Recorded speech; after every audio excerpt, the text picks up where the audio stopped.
menguraikan sedikit bagaimana belanja APBN itu langsung melindungi masyarakat. Ada 3 cara berpikir.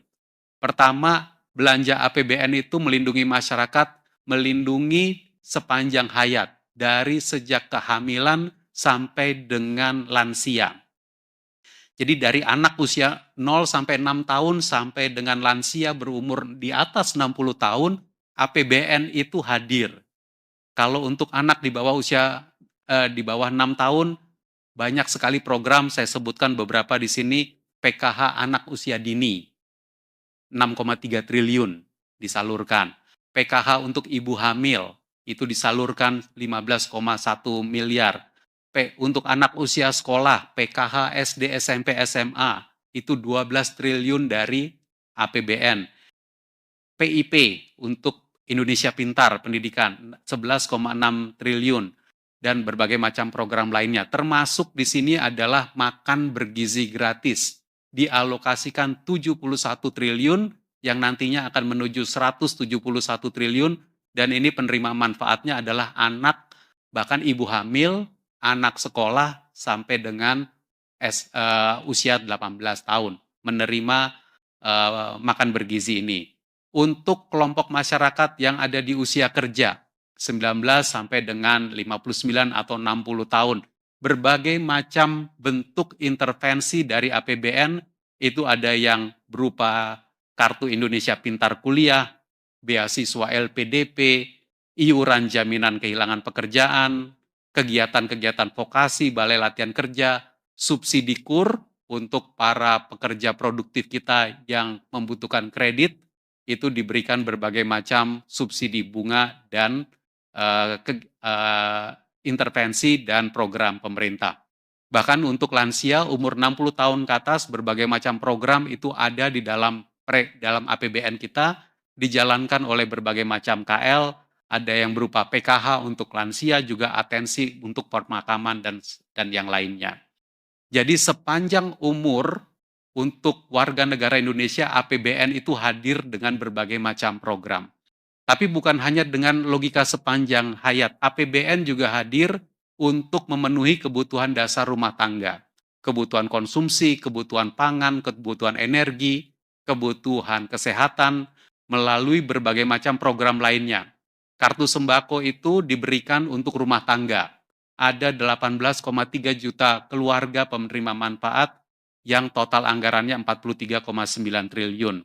Subsidi LPG, BBM, subsidi pupuk, dan juga bantuan untuk transportasi. Ini totalnya cukup besar, 121,6 triliun dari APBN kita. Subsidi listrik, iuran untuk penerima bantuan iuran jaminan kesehatan nasional, 96,7 juta jiwa iuran JKN-nya dibayari oleh APBN kita.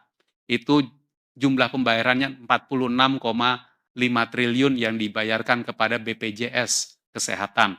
Subsidi iuran JKN untuk pekerja informal juga ada dan berbagai macam subsidi dan kegiatan lainnya. Belanja APBN juga melindungi masyarakat untuk kejadian-kejadian yang tidak terduga. Jadi bukan saja apa yang telah direncanakan, tapi yang tidak terduga termasuk untuk kegiatan kalau terjadi bencana, ada dana siap pakai, untuk sifatnya cadangan pangan, juga ada dana dari APBN. Jadi teman-teman media semua, satu slide ini memberikan ringkasan yang sangat komprehensif tentang kegiatan-kegiatan APBN yang dinikmati langsung, dirasakan langsung oleh masyarakat. Khusus untuk slide berikut, saya juga ingin menyampaikan APBN ketika dia dijalankan, maka kita bisa lihat sebenarnya penerimanya itu ada yang kelompok miskin, ada yang sampai dengan kelompok yang lebih kaya. Cara baca slide ini kira-kira begini. Yang biru itu adalah desil 1 sampai 6. Jadi yang relatif di bawah. Oke, desil 1 sampai 6 itu berarti sampai dengan 60% penduduk yang paling miskin. Desil 7 sampai 10 adalah untuk yang kelompok kaya. Jadi desil 7, desil 8, desil 9, desil 10 ini adalah 40% yang terkaya di Indonesia. Coba kita lihat beberapa program. Ini beberapa program saja saya tunjukkan. Kalau untuk PKH yang paling kiri atas, itu ternyata 81,6% dari PKH tersebut diterima oleh masyarakat yang 60% paling bawah. Masyarakat yang desil 7 sampai 10 ada yang menerima juga sekitar 18,4%. Coba kita lihat sebelahnya, kartu sembako. Yang diterima oleh desil 1 sampai 6 adalah 71,1%, yang diterima oleh desil 7 sampai 10 adalah 28,9%. Begitu juga kalau melihat kartu program Indonesia Pintar, 80% diterima oleh desil 1 sampai 6, 19,6% diterima oleh desil 7 sampai 10.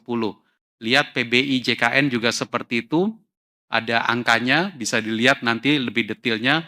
Subsidi pupuk juga sekitar 73% diterima oleh desil 1 sampai 6, dan subsidi LPG diterima oleh desil 1 sampai 6 itu sekitar 61,6%.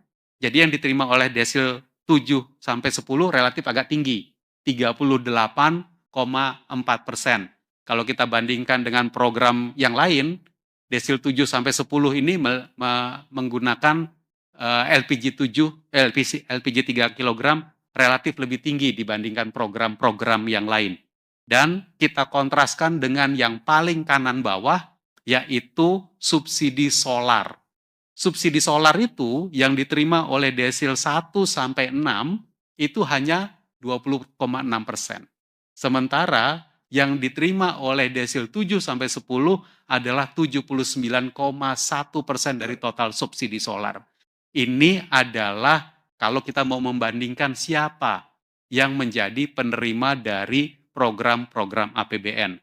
Tentu kita menginginkan, seperti yang kami sampaikan sebelah kanan, kita menginginkan program pemerintah yang lebih targeted, lebih baik, supaya yang miskin dan rentan yang betul-betul menerima program pemerintah, namun perlindungan kepada masyarakat kita berikan untuk seluruh masyarakat kita yang ada.